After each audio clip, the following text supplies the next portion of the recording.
Ito pala yung field trip namin papuntang Penang. So at this time, mga 9 p.m. ata or 10 p.m. So dapat bago mag 11:30 ay nasa KL Central na kami kasi doon yung meeting place namin. And then nandito kami sa may TRX station. So hanggang tayo na trend dito every 10 minutes. So ayan, nakapasok na kami sa loob. At saglit lang naman mula dito, siguro mga apat na station yung pupuntahan namin na next station sa may Pasar Senit. So ayan guys, so dahil nga gabi na to, that medyo konti na lang yung tao kasi by 11 p.m. magsasara na yung train.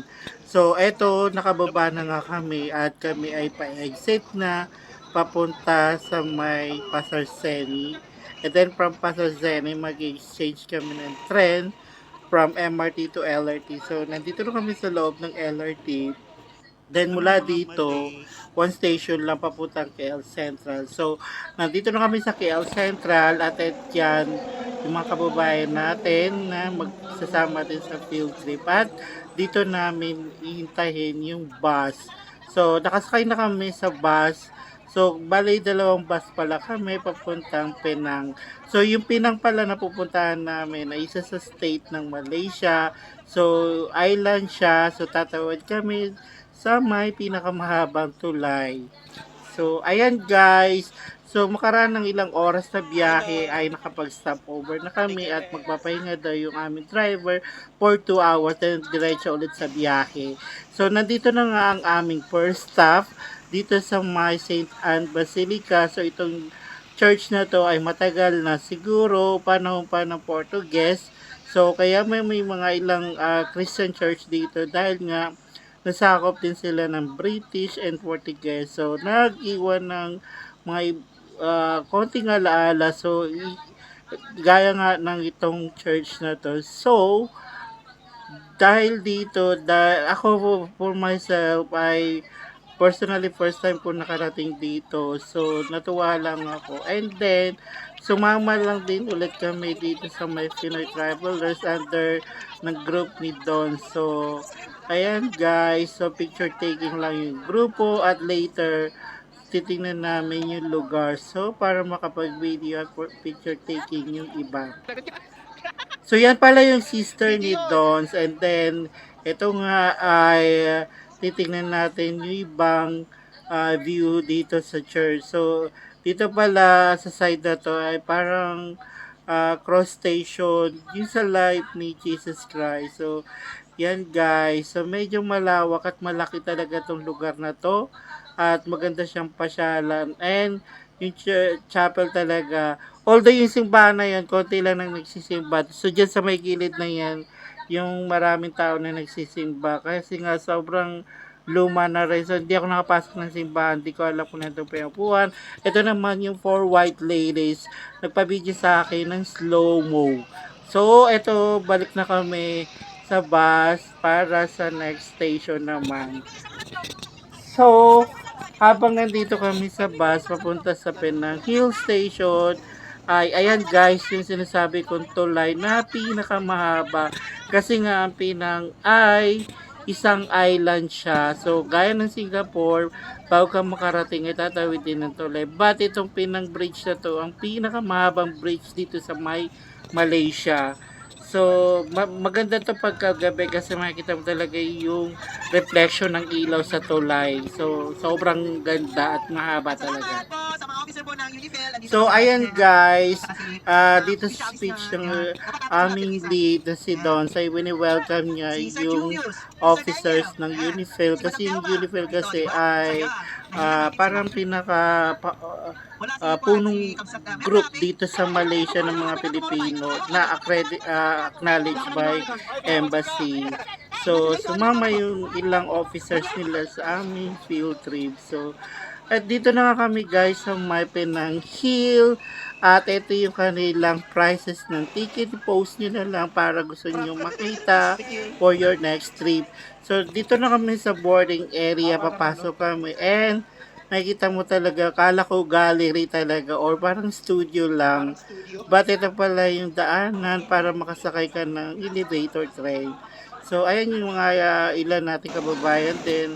Siyempre, we are all excited. So, although maliit lang yung train, kaya lang dito kasi siksikan. So, marami talagang standing ovation. And then yung trip naman niya pa itaas ay mga around 30 to 35 minutes. And kung ayaw mo naman sumakay dito, so pwede kang maglakad, but depende kung hingalin ka. And speed niya ata is around, sabi ata kasi sa mga kung lalakarin mo paakyat ay mga around 1 hour or more than pa sabi nung local na nakausap na. And eto na nga, bumaba kami. Ang pamasahe pala guys dito sa my train ay 16 ringgit kapag may working permit ka. Pag wala, pag tourist ka lang, ay yung full nila na 32 ringgit. And dito na nga kami sa may overlooking area nila. So, ito yung parang podium niya sa taas. And then, ayan na nga, pinagmasdan ko ulit yung train na pababa.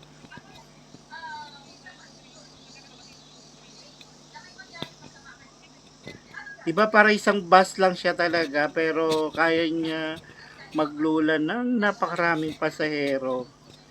And then continue sa ating pagtutour dito sa may tuktok ng bundok.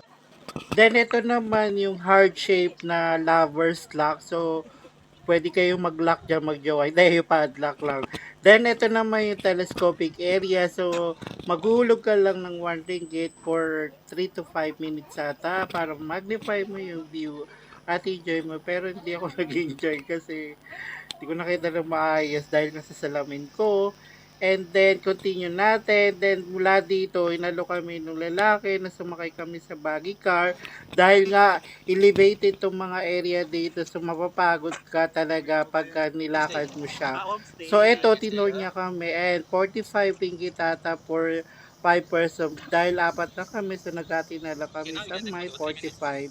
And then, eto, kada pit stop naman ay pinapababa kami para nga mapicturean o mabidyohan. So, yeah, 3 minutes lang. And then, continue driving. Then, nagkukwento si Kuya. Dati daw dito may mga nakatira nga daw ngayon daw ay dahil sa katagalan ng panahon ay naging gallery na lang siya at restaurant at homestay. So pwede ka dyan mag-overnight. Hindi ko lang alam kung magkano.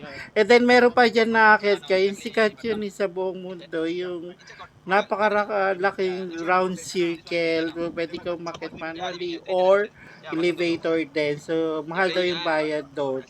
So ayan guys. So parang isang buong paakyat lang yan at pababa.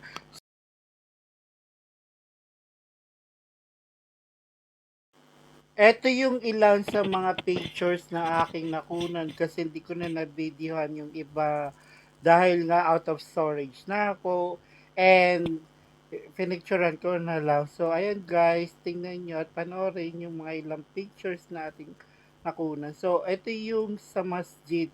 Sayang nga hindi ko na videohan talaga yung loob niya. So, interested pa naman ako. Maliit siya pero maganda yung loob ng masjid. So, ayan guys.